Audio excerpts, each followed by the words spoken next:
Dear students, let us learn nth term of an AP, यानी कि arithmetic progression का n number का term क्या होगा, ये हमें फाइंड आउट करना है। उसका फार्मूला हम समझते हैं। तो आप ध्यान दीजिए, हमारा पहला टर्म a होता है, दूसरा टर्म हमारा a प्लस डी हो जाता है, यानी एक बार d हमने ऐड कर दिया a में। तीसरा टर्म हमारा a प्लस 2d हो जा रहा है, यानी a में हम 2 मल्टीप्लाई d कर रहे हैं। और चौथा टर्म हमारा हो जा रहा है a प्लस 3d। यानी अगर हम इस सीक्वेंस को ऑब्जर्व करें तो हमें ये पता चल रहा है कि जिस नंबर का टर्म है उसमें से एक माइनस करके हमें d से मल्टीप्लाई कर देना है उसे, और फिर a में ऐड कर देना है। फिफ्थ टर्म हमारा है a plus 4d, sixth term है a plus 5d, seventh term a plus 6d, eighth term a plus 7d, और इस तरह से ये चलता रहेगा। तो फॉर्मूला आपको समझ में आ गया है। जिस नंबर का टर्म है उसमें से एक कम कर देना है, यानी एक माइनस कर देना है, और उतने d यानी उतना मल्टीप्लाई बाय d उसे हमें a में ऐड करना है, क्योंकि a तो सभी में ही है। तो इस तरह से ये फार्मूला हमारा ये बन जाता है कि अगर हमें tn निकालना है तो a plus n minus one, n minus one मतलब n में से एक कम कर देना है, इनटू d, और इस तरह से हमारा फार्मूला ये तैयार हो जाता है। तो आई होप आपको ये फार्मूला समझ में आया होगा। अब हम चलते प्रैक्टिस सेट 3.2 पर। क्वेश्चन 1 है, right the correct number in the given boxes from the following AP. तो हमें ये एपी दी हुई है और हमें इन बॉक्स को भरना है। तो here A is, first term होता है ए, तो ए इज 1 हो गया, एंड टर्म 1 इज 1 ही हुआ। टर्म 2 दूसरा टर्म है वो 8 है, तो 8 भर देंगे हम, और तीसरा टर्म जो है हमारा 15 है, तो हम t3 इक्वल टू 15 भर देंगे। अब t2 माइनस t1, यानी t2 कितना है हमारा, तो हमारा t2 है 8, माइनस t1 हमारा है 1, तो 8 माइनस 1 इज इक्वल टू हमें मिलेगा 7। t3 माइनस t2, यानी t3 हमारा कितना है 15, t2 हमारा कितना है, ये हमारा 8 है, तो 15 minus 8 is equal to 7। So d यानी common difference is equal to 7, ये भर देंगे हम इस बॉक्स में। क्वेश्चन 2 देखते हैं। t1 हमारा 3 है यहाँ, t2 हमारा 6 है, t3 हमारा 9 है, t4 12 है। अब t2 माइनस t1, तो t2 6 है और t1 3 है, तो 6 में से 3 गया तो 3 बचा, तो हम यहाँ इस बॉक्स में भर देंगे 3। ओके, t3 माइनस t2, तो t3 हमारा 9 है, t2 6 है, तो 9 में से 6 गया, तो हमें मिलेगा 3। So common difference d is equal to हमारा मिल गया 3। Question 3, minus 3 minus 8 minus 13 minus 18, हमारा टर्म 3 क्या है इसमें, टर्म 3 है माइनस 13। सिक्वेंस में एपी में टर्म 3 है माइनस 13, और t2 हमारा कितना है माइनस 8, t4 हमारा कितना है माइनस 18, और t1 कितना है माइनस 3। अब t2 माइनस t1 कितना आएगा, तो t2 हमारा क्या है माइनस 8 है, t1 कितना है माइनस, तो हम इसको यहाँ पे कर लेते हैं रफ में, minus 8 minus minus 3 is equal to minus 8 plus 3, क्योंकि ब्रैकेट के अंदर का माइनस और ब्रैकेट के बाहर का माइनस दोनों मिलकर के प्लस हो जाएगा, तो हमें मिलेगा minus 8 plus 3 is equal to minus 5। 8 में से 3 गया 5, और बड़े नंबर का साइन।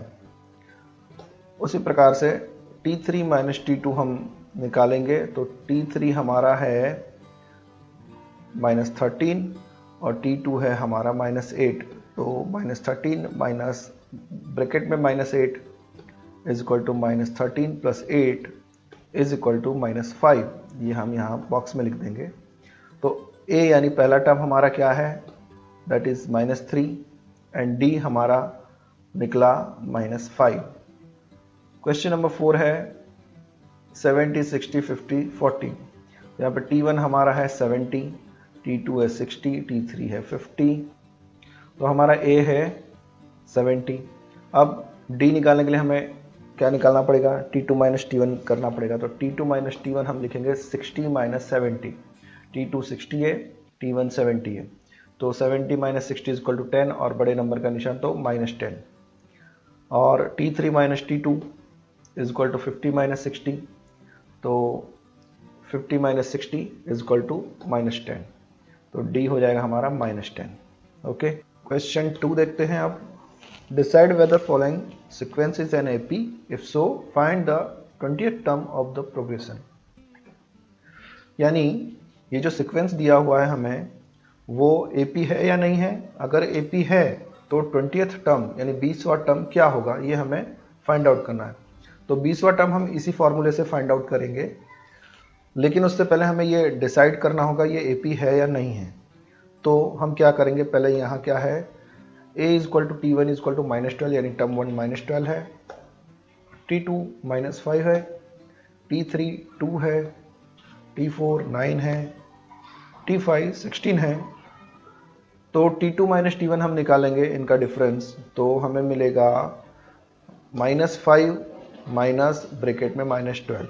तो ब्रैकेट में -12 और उसके बाहर जो माइनस है दोनों मिलकर के हो जाएंगे +12।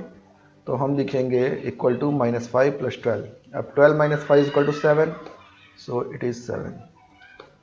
T3 - T2 is equal to 2 minus bracket में -5, ब्रैकेट में -5 और उसके बाहर का माइनस दोनों मिलकर के +5 हो जाएगा। तो हमें मिलेगा 2 + 5 is equal to 7। T4 - T3 is equal to 9 - 2 is equal to 7।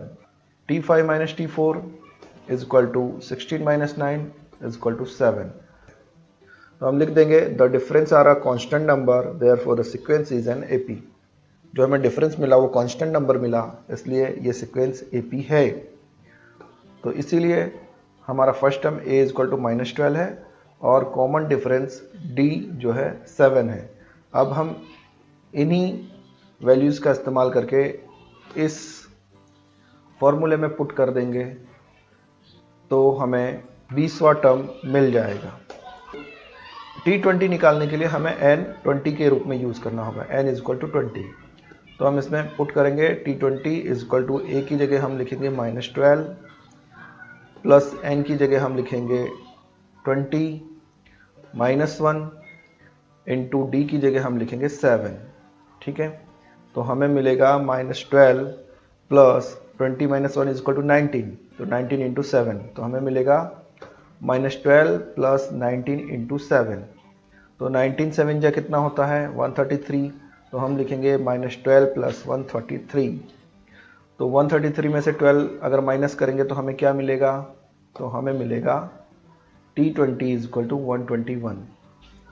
Statement हम लिख देंगे the given sequence is an AP, the 20th term of the AP is 121। Question 3, given arithmetic progression 12 16 20 24 ... find the 24th term of this progression. यहाँ पे हमें क्या करना है कि 24वां टर्म निकालना है, 24th टर्म हमें फाइंड आउट करना कि वो कौन सा होगा इस प्रोग्रेशन में। ये ऑलरेडी अरिथमेटिक प्रोग्रेशन है, तो हमें इसी फार्मूले से फाइंड आउट करना है 24th टर्म। हम ले लेंगे यहाँ here a equal to T1 equal to 12, T2 equal to 16, T3 equal to 20, T4 equal to 24 and ... अब यहाँ हम T2 - T1 करेंगे जो कि D है, is equal to 16 - 12 is equal to 4। 16 में से 12 जाएगा, घटाएंगे अगर तो 4 मिलेगा। और अब हम सभी का कॉमन डिफरेंस निकालने की जरूरत नहीं, क्योंकि इन्होंने ऑलरेडी कहा हुआ है कि ये अरिथमेटिक प्रोग्रेशन है, यानी किसी एक पेयर कंसेक्यूटिव का अगर हम डिफरेंस निकालेंगे तो हमें वो डिफरेंस ही यूज़ करना है। हर एक का डिफरेंस निकालने की ज़रूरत नहीं है क्योंकि सेम ही आएगा। तो हम यहाँ पे इस फॉर्मूले में ये वैल्यू पुट करेंगे और यहाँ पे हमें 24th टर्म निकालना है, इसीलिए n इक्वल टू 24 यूज़ करेंगे हम। तो यहाँ पे अगर T24 इक्वल टू a की जगह हम यूज़ करेंगे 12 प्लस n की जगह 24 आ गया, -1 इंटू d की जगह 4। तो ये हो जाएगा 24 - 1 इक्वल टू 23। तो हम लिखेंगे 12 प्लस 23 इंटू 4। ओके, उसके बाद में 23 4 जा 92 होता है, इसलिए हमने लिख दिया 12 plus 92 is equal to T24 is equal to 104। Statement लिख देंगे the 24th term of the AP is 104, 104। Next question, find the 19th term of the following AP. इस एपी का 19वां टर्म फाइंड आउट करना है हमें। फार्मूला सेम है, T1 is equal to 7 है, T2 इज इक्वल टू 13 है, T3 is equal to 19 है, T4 इज इक्वल टू 25 है। पहले दो कंसेक्यूटिव नंबर का हम डिफरेंस निकालेंगे। T2 minus T1 is equal to 13 minus 7 is equal to 6। तो ये हमारा D हो गया और हम इस फार्मूले में रखेंगे। यहाँ हमें n is equal to 19 use करना है। तो T19 is equal to a की जगह 7 प्लस n की जगह 19 माइनस 1 इंटू डी की जगह 6। तो ये हो जाएगा 7 plus 19 minus 1 is equal to 18। 7 plus 18 into 6 is equal to 7 plus 108, क्योंकि 18 6 108 होगा। तो दोनों को ऐड कर देंगे तो मिलेगा हमें T19 is equal to 115। Statement लिख देंगे, the 19th term of the AP is 115। Question 5, find the 27th term of the following AP। अभी हमें 27वां टर्म फाइंड आउट करना है। इसी फार्मूले से हमें फाइंड आउट करना है। Here A is equal to T1 is equal to 9, T2 is equal to 4, T3 is equal to 1, T4 is equal to minus 6। D is equal to T2 minus T1 is equal to 4 minus 9। 4 minus 9 यानी 9 minus 4 is equal to 5 और बड़े निशान दे देंगे तो minus 5 हो जाएगा। इस फार्मूले में हम वैल्यू पुट करेंगे। यहाँ पे n इज इक्वल टू 27 लेना है क्योंकि हमें 27th टर्म फाइंड आउट करना है। T27 is equal to a की जगह पे हमें क्या रखना है 9 प्लस n की जगह क्या रखना है 27 माइनस 1 इंटू डी की जगह हमें क्या रखना है minus 5। So 27 minus 1 is equal to 26। हमें मिलेगा 9 प्लस 26 इंटू माइनस 5। अब 26 5 से कितना होता है 130। तो यहाँ पे माइनस 5 से मल्टीप्लाई कर रहे हैं इसलिए माइनस 130 होगा। तो हम लिखेंगे equal to 9 minus 130। Therefore T27 is equal to minus 121। ठीक है, 130 में से 9 घटाएंगे तो 121 आएगा और 130 बड़ा है उसका साइन माइनस है इसलिए आंसर को माइनस साइन लगेगा।